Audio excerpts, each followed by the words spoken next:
The sun beat down on the clean streets of Pine Ridge Heights, where massive oak trees provided patches of shade over million-dollar homes. Officer Ray Harmon drove his police cruiser slowly through the neighborhood, his eyes scanning for anything out of place. After 15 years with the Metro Police Department, Ray had developed what he called a sixth sense for trouble. Though his colleagues had other names for his particular style of policing, Officer Harmon was known throughout the department for his strict approach. Some officers respected his no-nonsense attitude, while others kept their distance, uncomfortable with his harsh comments during briefings and the jokes he told when supervisors weren't around. Today, like most days, Ray patrolled alone. The black luxury sedan caught his attention immediately, a sleek Audi with tinted windows turning onto Maple Avenue. Ray straightened in his seat, watching as the car approached a four-way stop. He leaned forward, tapping his fingers on the steering wheel. "Come on," he muttered to himself. "Give me a reason." The Audi slowed at the stop sign, but in Ray's mind it didn't come to a complete stop before continuing through the intersection. His lips curled into a small smile as he flipped on his lights and siren. Inside the Audi, Vivian Cho was reviewing case notes in her head. As one of the country's most respected civil rights attorneys, her mind was often occupied with work, even during a simple drive to pick up dry cleaning.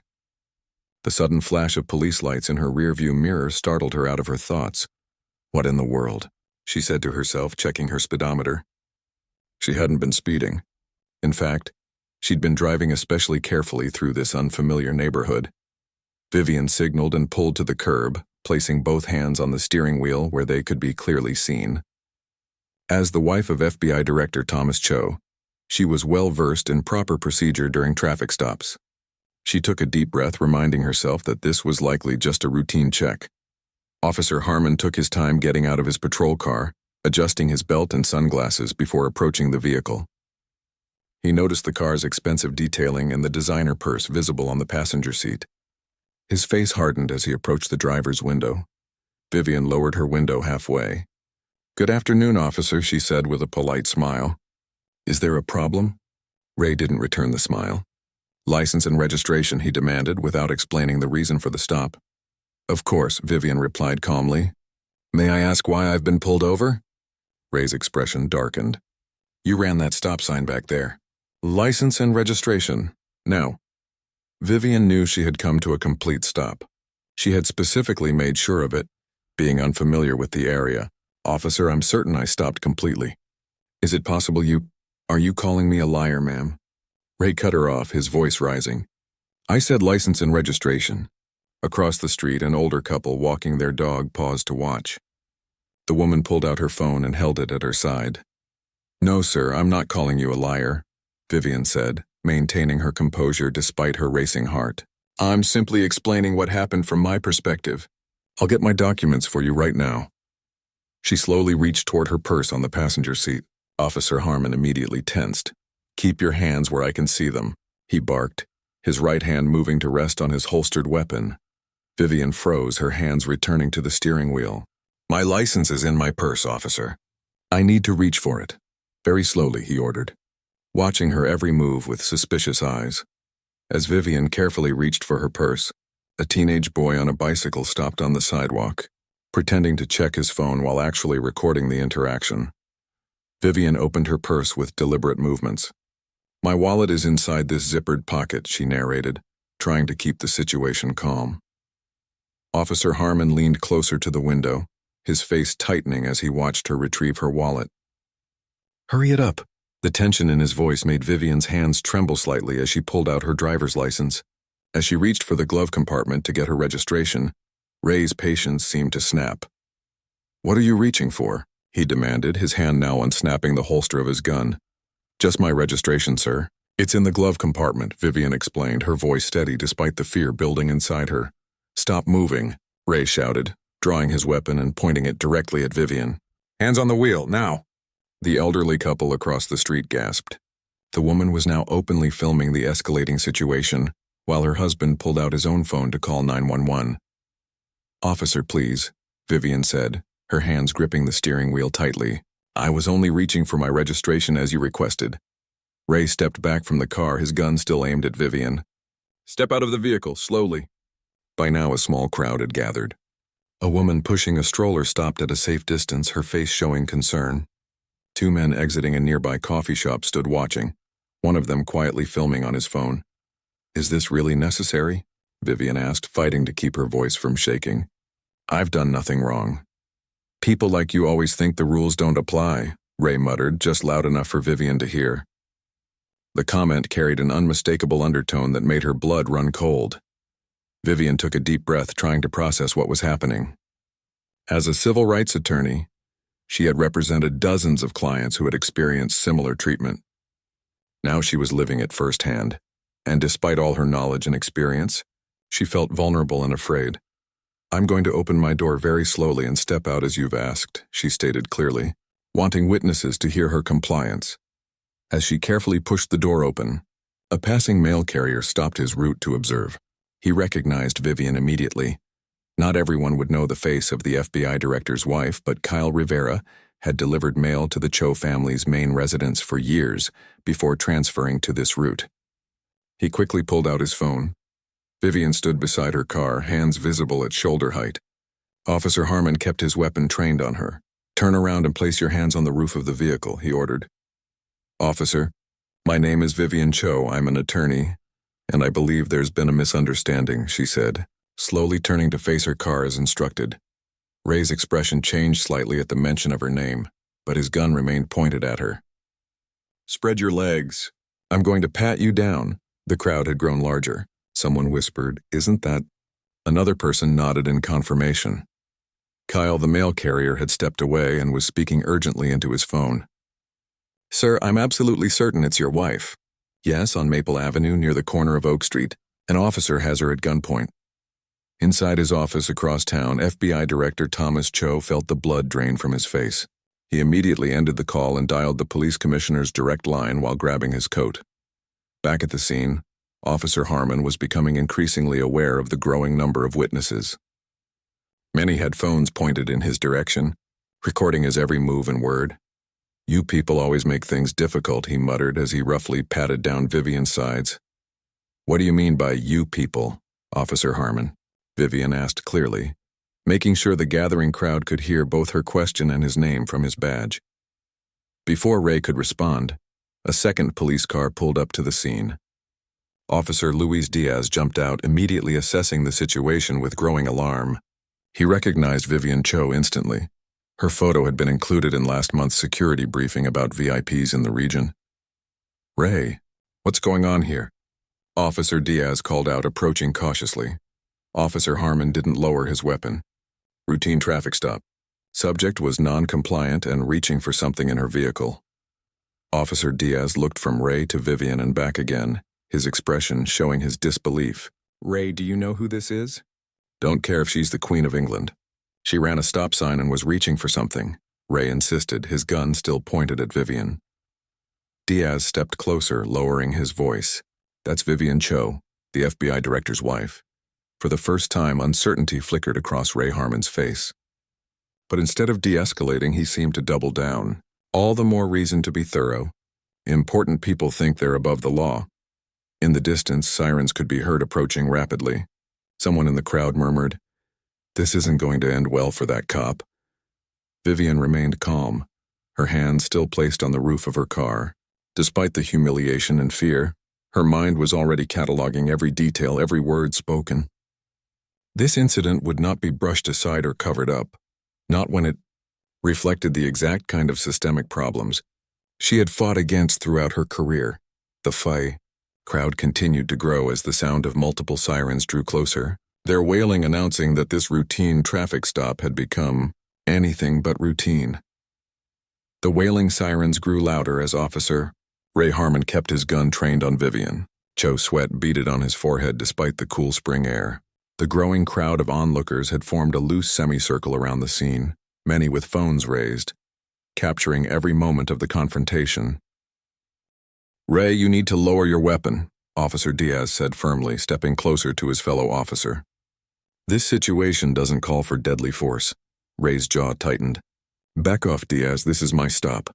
Vivian remained perfectly still, her hands flat against the roof of her car. Years of representing clients in police misconduct cases had taught her the dangers of sudden movements. Despite her legal expertise and connections, in this moment, she was just another person at the wrong end of a police officer's gun. "Officer Harmon," she said calmly, "I understand you're doing your job, but I'd like to know specifically what I've done to warrant having a weapon pointed at me." Ray's grip on his gun tightened. "You failed to come to a complete stop at the intersection. Then you became argumentative and made a suspicious movement toward your glove compartment." From the crowd, a woman's voice called out, "That's not true. I saw her car stop completely." Ray shot a glare toward the voice but couldn't identify who had spoken. More murmurs rippled through the gathering bystanders. "I have every right to check my registration when an officer requests it," Vivian replied, her voice steady but loud enough for everyone to hear, "and I clearly stated what I was reaching for before I moved." Officer Diaz took another step toward Ray. "This has gone far enough. Holster your weapon now." Ray's face flushed with anger. She could be reaching for anything. You know how these people can be. The crowd fell silent at his words. Several people exchanged glances, understanding exactly what Ray meant by "these people." Officer Diaz's expression hardened. "What exactly do you mean by these people, Officer Harmon?" Before Ray could answer, 3 more police cars pulled up, lights flashing. The first to step out was Lieutenant Grace Wilson, a 20-year veteran of the force known for her no-nonsense approach to policing. She took in the scene with one sweeping glance.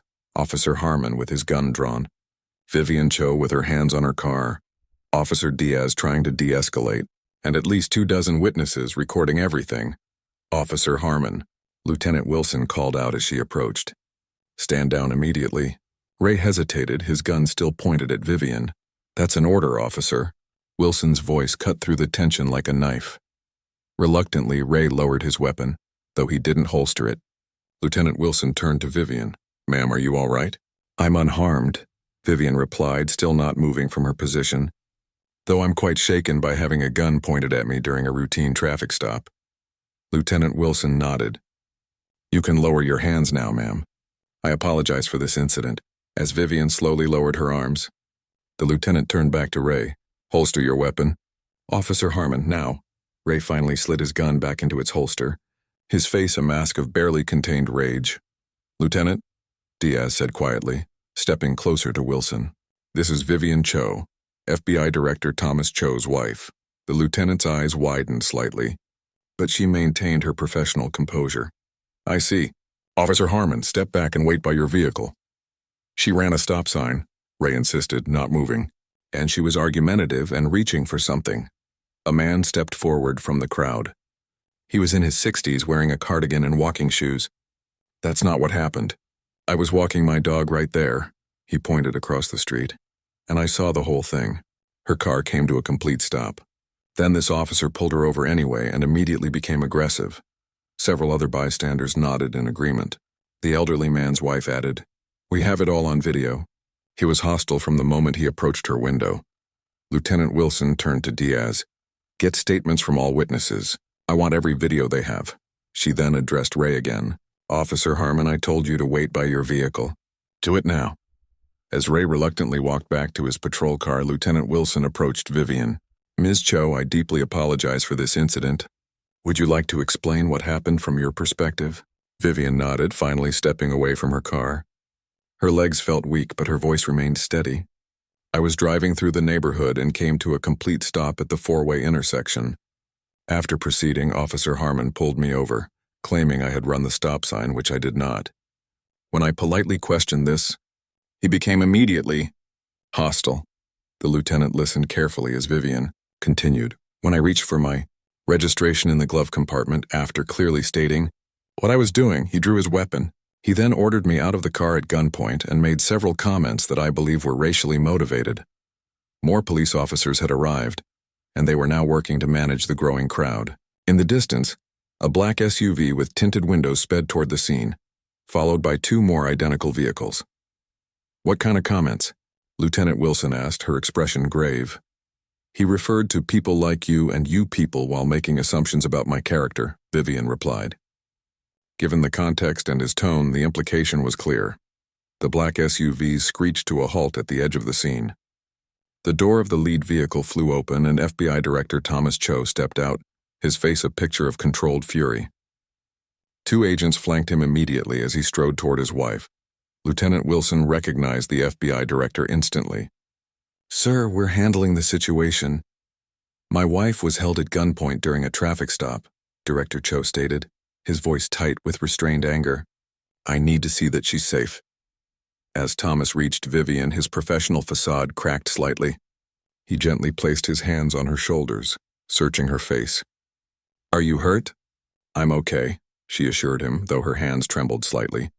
"Just shaken." Thomas turned to Lieutenant Wilson. "I want to see the body camera footage now." "Of course, sir," the lieutenant nodded. "We're already pulling it." Meanwhile, Ray stood by his patrol car, watching the scene unfold with growing apprehension. Officer Diaz approached him, shaking his head. "You really stepped in at this time, Ray. Do you have any idea what you've done?" Ray scoffed, though his confidence was clearly shaken. "I was doing my job.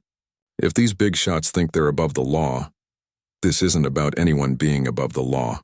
Diaz cut him off. "This is about you pulling a gun on someone during a routine traffic stop. Someone who wasn't posing any threat to you, and making comments that several witnesses are describing as racist." Ray's face paled slightly.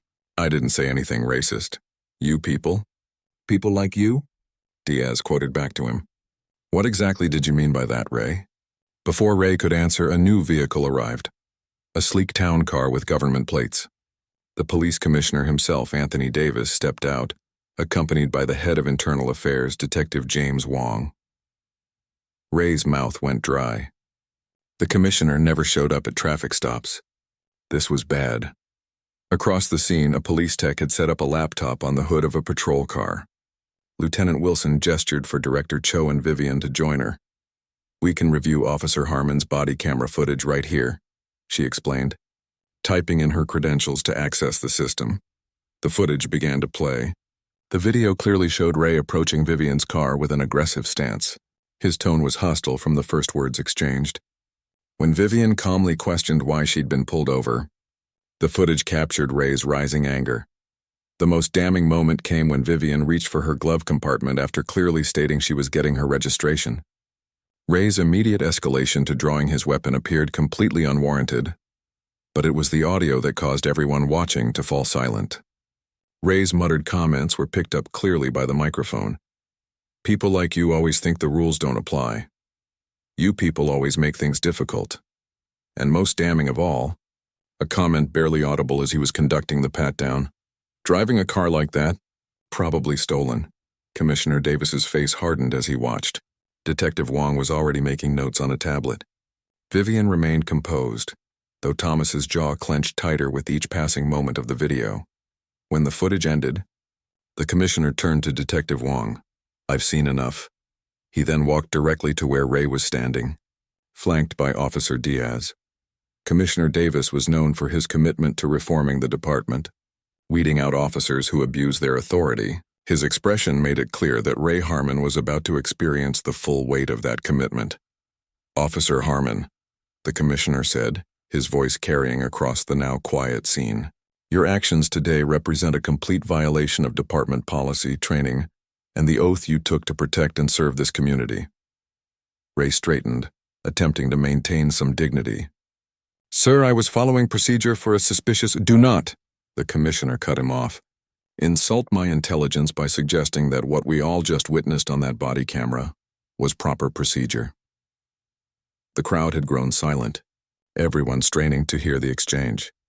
"Your behavior was unprofessional, dangerous, and showed clear racial bias," Commissioner Davis continued.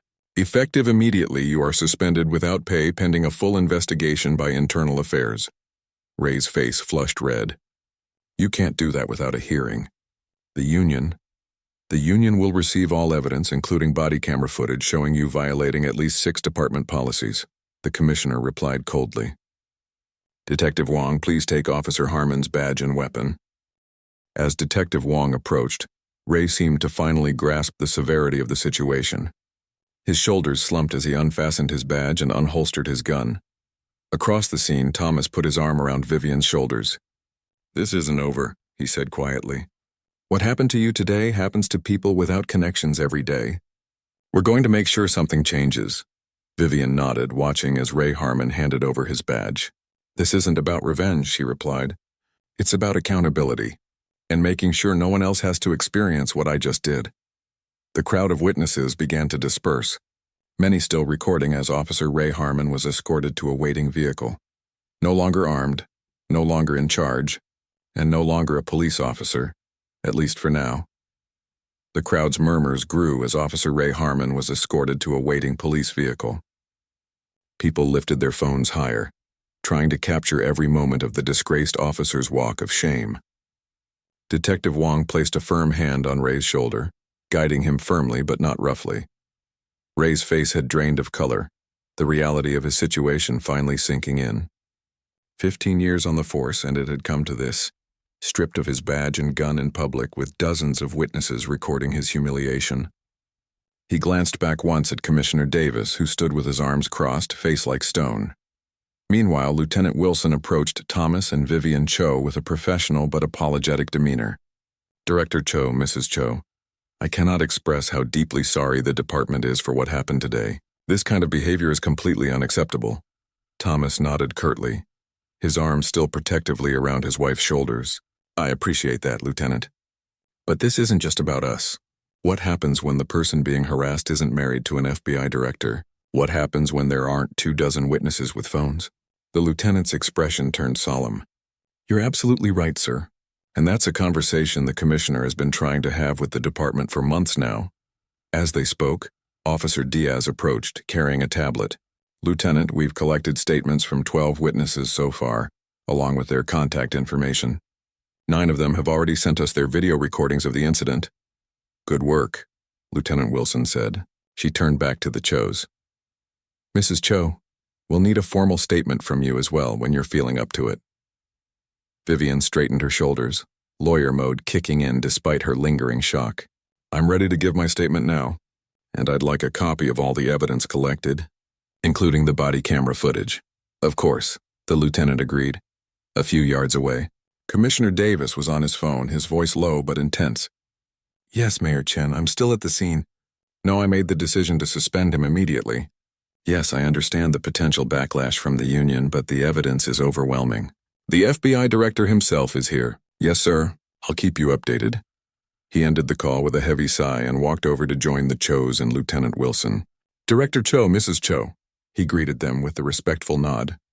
I want to personally assure you that Officer Harmon's behavior today in no way reflects the values of this police department. With all due respect, Commissioner, Vivian replied, her voice steady. When an officer feels comfortable making openly racist remarks while wearing a body camera, it suggests a culture where such behavior has been, if not encouraged, at least tolerated. The commissioner didn't flinch from her assessment. You're right, and that's exactly the culture I've been working to change since I took this position 18 months ago. But change is slow, and clearly we still have a long way to go. Thomas studied the commissioner thoughtfully. I've heard good things about your reform efforts. Commissioner Davis, this incident gives us an opportunity to accelerate those changes. As they spoke, more patrol cars arrived to help manage traffic around the scene. The media had gotten wind of the situation. A local news van pulled up at the edge of the cordoned area, a reporter and cameraman quickly setting up. Officer Diaz approached again, looking uncomfortable. Commissioner, Lieutenant, Channel 7 News is here. They're requesting a statement. Commissioner Davis nodded. I'll handle it. He turned back to the Chos. Would you prefer to leave through the back of the neighborhood? We can provide an escort to avoid the press. Thomas looked at Vivian, who shook her head. No, she said firmly. I won't sneak away as if I've done something wrong, but I'd prefer not to make any statements to the media today. Understood, the commissioner replied. We'll create a buffer to keep them at a distance. As Commissioner Davis walked toward the news crew, Vivian turned to her husband. Thomas, I need to see this through properly. What happened to me today? I know, he said, squeezing her hand. This isn't just about us. Lieutenant Wilson guided them toward a police SUV with tinted windows where they could sit comfortably while Vivian gave her statement. As they walked, Vivian noticed a young black teenager watching from behind the police line, his expression a mixture of surprise and something like vindication. Their eyes met briefly and Vivian understood. This boy had likely experienced or witnessed similar treatment from police, but without the power or connections to see any consequences. In that moment, her resolve strengthened. This wasn't just about one racist officer. This was about a system that needed to change. Inside the SUV, Detective Wong recorded Vivian's statement, asking clarifying questions, but otherwise letting her recount the events in her own words. Thomas sat beside her, occasionally nodding but mostly listening intently. "And to be clear," Detective Wong said when she had finished, "at no point did you fail to comply with Officer Harmon's instructions? Even when those instructions seemed unreasonable?" "That's correct," Vivian confirmed. "I followed all instructions even when he escalated the situation unnecessarily. I clearly stated my actions before making any movements, especially when reaching for my registration." Detective Wong nodded, making a note. "That matches what we saw on the body camera footage and what the witnesses reported." Meanwhile, outside the SUV, Commissioner Davis was giving a carefully measured statement to the press. At approximately 2:15 this afternoon, an officer conducted a traffic stop that quickly escalated in a manner inconsistent with department policy and training. The officer's behavior included inappropriate use of force and language that appeared racially motivated. The reporter thrust her microphone closer. "Commissioner, sources are saying the driver was Vivian Cho, wife of FBI Director Thomas Cho. Can you confirm that?" The commissioner's expression remained neutral.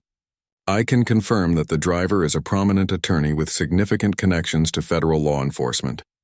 However, her identity is not what matters here. What matters is that no citizen should be treated the way this individual was treated during a routine traffic stop." "What disciplinary action has been taken against the officer?" another reporter called out. "The officer has been immediately suspended without pay pending a full investigation by Internal Affairs. His badge and weapon have been surrendered. We are treating this matter with the utmost seriousness." Back in the SUV, Thomas's phone buzzed with a message from his assistant. "Sir, this is already hitting social media. Multiple videos from witnesses. The White House has called twice." Thomas showed the message to Vivian, who sighed. "This is going to be a media circus." "Yes," he agreed. "But maybe that's not a bad thing. Public attention can drive change." Lieutenant Wilson knocked on the window of the SUV, then opened the door. "Mrs. Cho, Director Cho, we finished processing the scene. You're free to go, though we may need to contact you for additional information as the investigation proceeds." "Of course," Vivian said, gathering her purse. "I'll be fully available." As they stepped out of the vehicle, they could see that the crowd had grown even larger, held back by a line of officers. News vans from 3 different stations had arrived. Officer Diaz approached with Vivian's car keys. "Your vehicle has been moved away from the main scene, ma'am," he explained. "I can escort you there, or if you prefer, you can leave with Director Cho's security team." Thomas looked at Vivian. "What do you want to do?" Vivian considered for a moment. "I'll drive my own car. I'm perfectly capable of driving, and I won't let this incident make me feel otherwise." Thomas nodded, understanding her need to reclaim her agency after having it so violently stripped away. "I'll follow right behind you." As they walked toward Vivian's car, escorted by Officer Diaz and 2 FBI agents, they passed the area where Ray Harmon had first pulled Vivian over. The stop sign stood as a silent witness to how quickly an ordinary day could turn extraordinary. Commissioner Davis intercepted them before they reached the car. "Director Cho, Mrs. Cho, before you leave, I want you to know that I'm calling an emergency meeting with my command staff and the police union tonight. This incident has exposed issues that can't wait for the usual bureaucratic process." Thomas nodded appreciatively. "Keep me updated, Commissioner. The FBI might have some resources that could help with your reform efforts. And I'd be willing to consult," Vivian added, "both as an attorney and as someone with first-hand experience." The commissioner looked genuinely surprised and grateful. "I would welcome that, Mrs. Cho. Most people in your position would be calling for heads to roll, not offering to help fix the underlying problems." Vivian's expression was determined. "Firing one officer doesn't solve the systemic issues, and I've spent my career working on these exact problems. I'm not going to stop now just because it became personal." They reached Vivian's Audi, which had been moved to a quiet side street. Officer Diaz handed her the keys with a respectful nod. "Again, Mrs. Cho, I'm truly sorry for what happened today." "You have nothing to apologize for, Officer Diaz," Vivian replied. You intervened when you saw something wrong. That's exactly what good policing looks like. Diaz straightened slightly at her words, a flicker of pride crossing his face. As Vivian settled into her car, Thomas leaned in through the open door. Are you sure you're okay to drive? She nodded, finding strength in the familiar feel of the steering wheel under her hands. I'm okay. I need to do this. He kissed her cheek gently. I'll be right behind you. As Vivian started her car, she caught sight of her reflection in the rearview mirror. The woman looking back at her seemed different somehow. Shaken, yes, but also more determined than ever. What had happened today was terrible, but it could be a catalyst for real change. She pulled away from the curb, followed closely by Thomas's security detail. As they drove past the main scene, she noticed the young black teenager still watching. She gave him a small nod, a promise that this story wasn't over. Not by a long shot. Behind them, Commissioner Davis was already on his phone again, his voice carrying clearly in the afternoon air. I need every commanding officer in my conference room at 6 o'clock tonight. No exceptions. What happened today changes everything. The emergency meeting in Commissioner Davis's conference room buzzed with tense energy. 15 high-ranking police officers sat around the long table, some still in uniform. Others clearly called in from off-duty hours. Digital clocks on the wall showed 6:05 p.m. Commissioner Davis stood at the head of the table, his tie loosened but his demeanor all business. Beside him, Lieutenant Wilson operated a laptop connected to the large screen at the front of the room. Let's begin, Davis said, his voice cutting through the murmurs. By now, all of you have heard about today's incident, involving Officer Ray Harmon and Mrs. Vivian. What you may not know is that videos of the encounter have already been viewed over 2 million times on social media. He nodded to Lieutenant Wilson, who clicked a button. The screen filled with a social media page showing multiple videos of the incident from different angles, all with thousands of shares and comments. This happened less than 4 hours ago, Davis continued, letting that sink in. The mayor has called me 3 times, the governor's office twice, and the White House press secretary just issued a statement saying they're deeply concerned about the apparent racial profiling incident involving the spouse of a high-ranking federal official. Deputy Chief Rivera raised his hand. Commissioner, what's the status of Officer Harmon? Currently suspended without pay pending investigation, Davis replied. Detective Wong is heading the internal affairs investigation personally. Detective Wong, seated near the middle of the table, opened a folder. Preliminary findings are already conclusive. Officer Harmon violated department policy in multiple ways. Improper escalation of force, failure to clearly communicate with the subject, unnecessary pat-down, and most damaging, the clearly biased comments caught on his body camera. The union will fight this, Captain Patel warned from the end of the table. They always do, Commissioner Davis nodded grimly. They've already called. But here's the reality. We have irrefutable video evidence from multiple sources, including Harmon's own body camera. We have a dozen witness statements, and the victim is one of the most respected civil rights attorneys in the country, who happens to be married to the FBI director. He paced slowly in front of the screen. This isn't a case of one bad officer. This is a symptom of deeper problems that I've been trying to address since I took this position. Officer Harmon felt comfortable enough to make racist remarks while wearing a body camera. That speaks to a culture that needs to change. The room fell silent as the weight of his words sank in. For several of the older officers, this conversation was uncomfortable, but necessary. For others, especially the younger commanders, it was long overdue. What are you proposing, Commissioner? Asked Deputy Chief Rivera. Davis turned to face the room squarely. Immediate action. First, Officer Harmon will be terminated, not just suspended. The evidence is clear enough that we don't need to wait for the full investigation to conclude. Captain Patel looked concerned. Without due process? The union will— Due process doesn't mean we ignore clear evidence, Davis cut in. And frankly, I don't care what the union says. We're talking about an officer who pulled a gun on an unarmed woman during a routine traffic stop and made explicitly racist comments. If we can't fire someone for that, then what can we fire them for? No one had an answer to that, Davis continued. Second, we're implementing the enhanced bias training program I proposed 3 months ago, the one that was shelved due to budget concerns. I've already spoken to the mayor, and he's agreed to emergency funding. He paused, making eye contact with each person around the table. And third, We're going to use this incident as a catalyst for the broader reforms this department needs. Mrs. Cho has offered to consult with us on improving our policies and training. The FBI director has offered resources as well.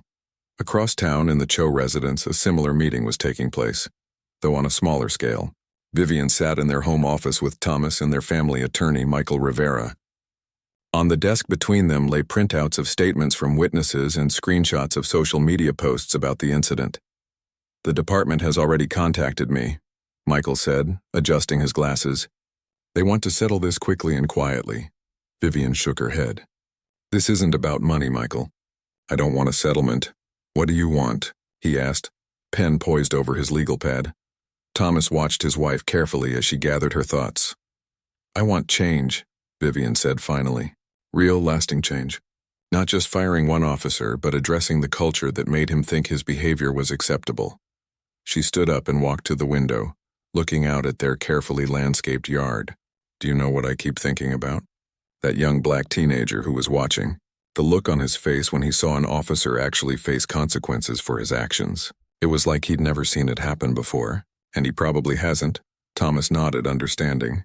So what's your plan? Vivian turned back to face them, her expression resolved. I want to work with the department on reforms. Commissioner Davis seems genuinely committed to change, and I want to use my legal expertise to help draft new policies that can serve as a model for other departments. That's not the usual approach, Michael said carefully. I'm not in the usual position, Vivian replied. I have platform and privilege that most victims of police misconduct don't have. I'd be wasting it if I just took a settlement and moved on. Thomas smiled slightly, admiration in his eyes. You're turning this into something bigger than what happened to you. Exactly, Vivian said. Michael, I want you to draft a letter to the department. Tell them I'm not interested in financial compensation. What I want is a seat at the table for the reform process. Michael made notes, nodding slowly. It's an unusual request, but given the circumstances, I think they'll agree. The conversation was interrupted by Thomas's phone ringing. He checked the screen. It's the president. As Thomas took the call in the corner of the room, Vivian continued outlining her vision to Michael. I want comprehensive changes. New training protocols, better accountability measures, community oversight. Vivian, Thomas called, covering the phone's microphone. The president wants to speak with you. Surprised, Vivian took the phone. Hello, Mr. President. Mrs. Cho, the president's distinctive voice came through clearly. I've been briefed on today's incident. First, let me say how sorry I am that you experienced this. Thank you, sir, Vivian replied. I'm calling because this situation offers a unique opportunity. We've been trying to advance police reform at the federal level, but it's been slow going. Your experience, combined with your legal background and your husband's position, creates a moment we can leverage for real change. Vivian's heart beat faster. That's exactly what I've been discussing with my attorney, Mr. President. Good. I'd like you to meet with my domestic policy team next week. Your perspective could be invaluable. When the call ended, Vivian sat down slowly, processing the conversation. Well, Thomas asked. The president wants me to consult on federal police reform initiatives, she said, still somewhat stunned. This is becoming much bigger than I expected. Meanwhile, across the city in a modest apartment, Ray Harmon sat alone on his couch, staring at his TV in disbelief. Every news channel was covering the story. His name and face were everywhere, alongside clips from his body camera and bystander videos. His phone had been ringing non-stop. Reporters, angry callers who'd somehow gotten his number. Even a few fellow officers, though not with messages of support. The police union representative had called to say they would provide legal counsel, but his tone made it clear that even the union was distancing itself from this case. Ray picked up a beer from the coffee table, his fourth of the evening, and took a long swallow. How had everything fallen apart so quickly? Just this morning he was a respected officer with 15 years on the force. Now he was national news, labeled as the racist cop who pulled a gun on the FBI director's wife. His doorbell rang, startling him. He approached cautiously and checked the peephole. A man in a suit stood outside holding a manila envelope. Reluctantly, Ray opened the door. Raymond Harmon? The man asked formally. Yes, Ray replied, his voice rough. You've been served. The man handed over the envelope and walked away without another word. Ray closed the door and tore open the envelope. Inside was an official notice of termination from the Metro Police Department, effective immediately. The letter cited irrefutable evidence of misconduct and violation of multiple department policies. He sank back onto the couch, the paper trembling in his hands. 15 years gone, just like that. His pension, his identity, his future, all vanished because of one traffic stop. His phone buzzed with a text message. It was from his brother. "Ray, you need to see this. They're holding a press conference." Ray fumbled for the remote and turned up the volume. On screen, Commissioner Davis stood at a podium flanked by other department officials. After reviewing all available evidence, Davis was saying, "I have made the decision to terminate Officer Raymond Harmon's employment with the Metro Police Department, effective immediately. The department does not tolerate racial bias in any form, and we are committed to rebuilding trust with all communities we serve." A reporter called out, "Is this just because the victim is connected to the FBI?" Commissioner Davis's expression hardened. "Absolutely not. This decision would be the same regardless of who the citizen involved was. No one should ever experience what Mrs. Cho experienced today during a routine traffic stop." Another reporter asked, "What about broader reforms? Is the department considering any policy changes in light of this incident?" "Yes," Davis replied firmly. "This incident has accelerated reforms that were already in development. I'm pleased to announce that Mrs. Vivian Cho has agreed to consult with the department on these reforms, bringing both her legal expertise and her personal experience to the table." The camera cut to a panel of civil rights leaders and community activists who had been invited to the press conference. Their expressions showed surprise and cautious optimism at this unexpected development. Back in his apartment, Ray turned off the TV and sat in the darkening room. His world had collapsed in less than 8 hours. There would be no second chances, no appeal, no redemption arc. His career was over, his reputation destroyed.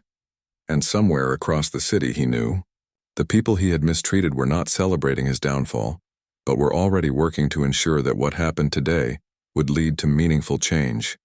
That, perhaps, was the most humiliating realization of all. 3 months after the incident, the conference room at City Hall buzzed with activity.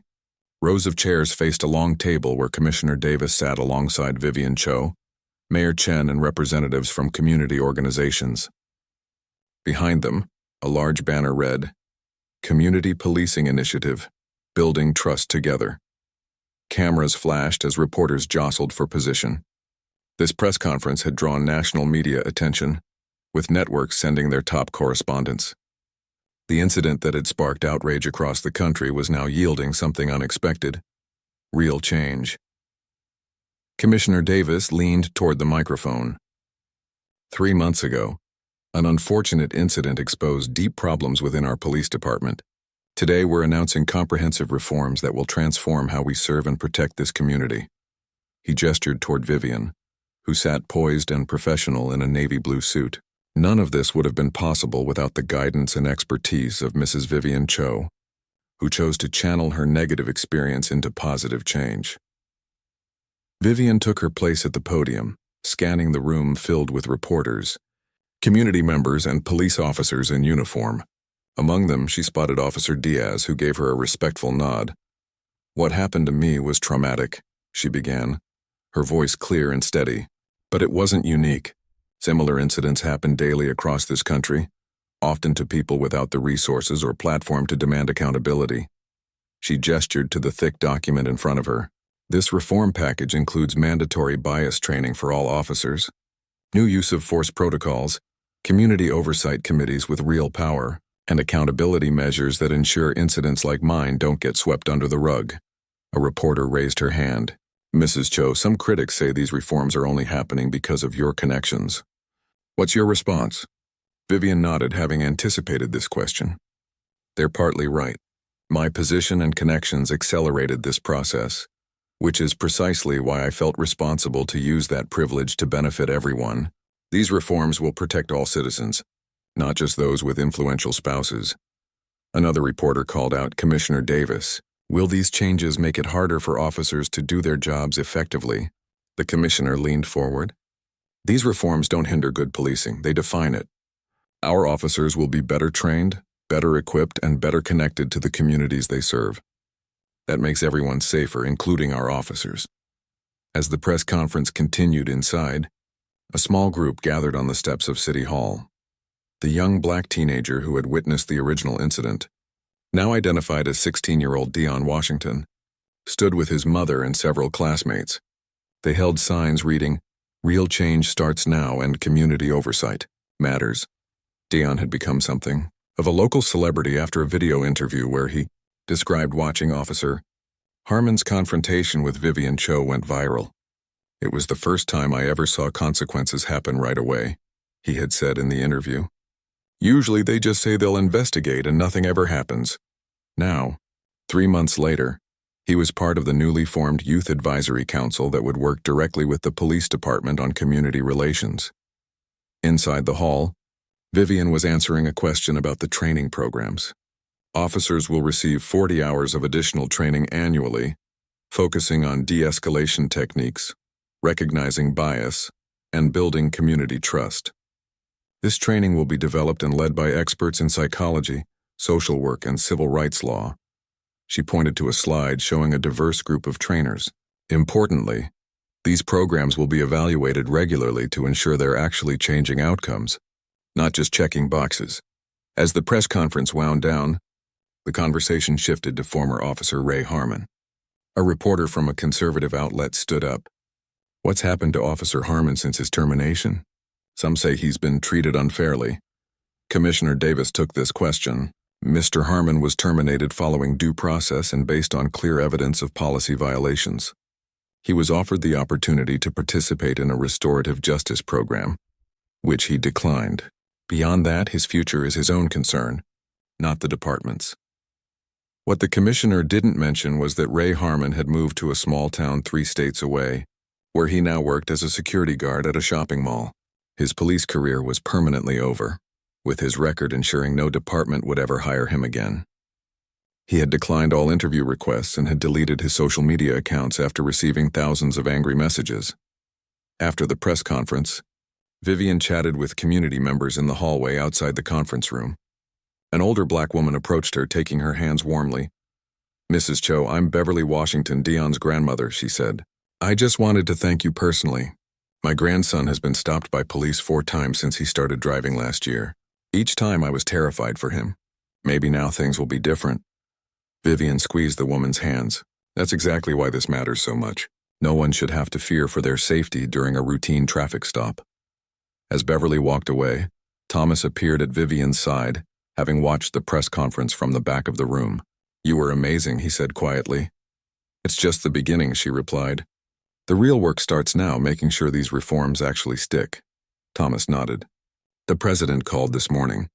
He wants to use our city's program as a model for federal reform initiatives."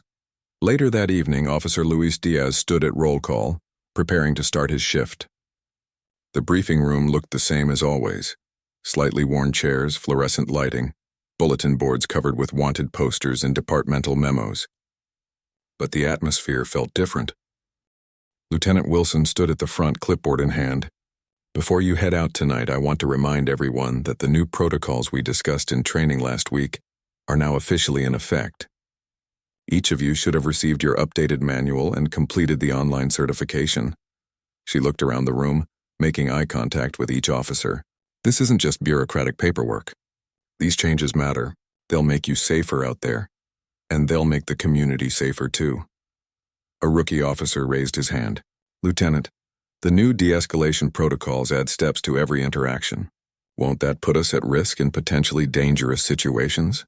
Lieutenant Wilson nodded, appreciating the honest question. "Officer Chen, the data shows that proper de-escalation actually reduces risk to officers.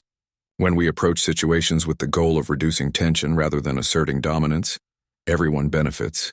That said, nothing in the new protocols prevents you from protecting yourself or others if there's an immediate threat." As the officers filed out to begin their shift, Diaz found himself partnered with Officer Chen. As they walked to their patrol car, Chen looked troubled. "Something on your mind, rookie?" Diaz asked. Chen hesitated, then spoke. "My uncle was a cop for 30 years. He says all these new rules are just making it impossible to do the job right." Diaz considered this as they reached their vehicle. I used to think that way too, he admitted. But I was there that day with Officer Harmon and Mrs. Cho. I saw how quickly a routine stop turned dangerous, not because of any threat she posed, but because of assumptions and poor training. He unlocked the car and continued. These reforms aren't about making our job harder. They're about making sure we're doing the right job in the first place.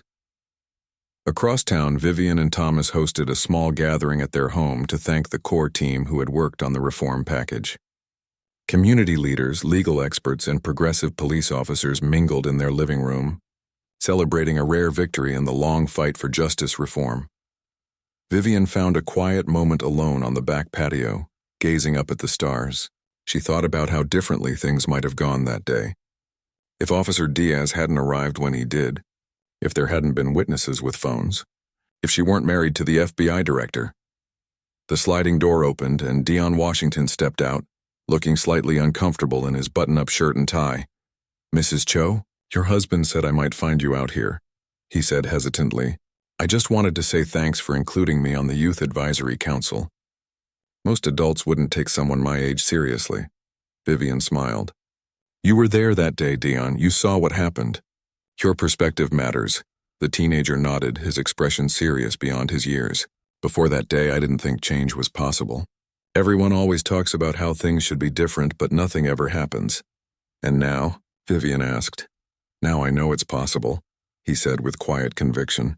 Hard, but possible. Inside, Thomas tapped a spoon against his glass, calling for everyone's attention. When Vivian and Dion rejoined the group, he raised his glass in a toast. To everyone who worked to turn a terrible moment into meaningful change, he said. This is just the beginning. As glasses clinked around the room, Vivian added her own thought. And to all those who experienced what I did, but never saw justice, this work is for them. The next morning, Officer Luis Diaz and Officer Chen responded to a call about a suspected shoplifter at a local convenience store. As they pulled up, Diaz noticed a young man matching the description sitting on a bench outside the store, looking nervous. Remember the new approach, Diaz said quietly to his partner. Let's talk before we escalate. Chen nodded, taking a deep breath as they approached the young man. Good morning, Diaz said, keeping a respectful distance. I'm Officer Diaz, this is Officer Chen. We'd like to ask you a few questions about an incident in the store. Mind if we talk for a moment? The young man looked surprised at the calm, respectful tone. Yeah, okay. As they began a conversation rather than an immediate confrontation, Diaz caught the eye of a woman watching from across the street. She had been recording with her phone from the moment the police car arrived, clearly expecting the worst. But today she was witnessing something different, something better. It was a small moment on an ordinary day with no news cameras or important witnesses present. But in many ways it represented the real victory, not the press conferences or policy documents, but the actual change in how officers and citizens interacted on the streets every day. The road ahead would be long, with setbacks and resistance inevitable. But for now, in this moment, the change that had begun with one terrible traffic stop 3 months ago was becoming real, one interaction at a time.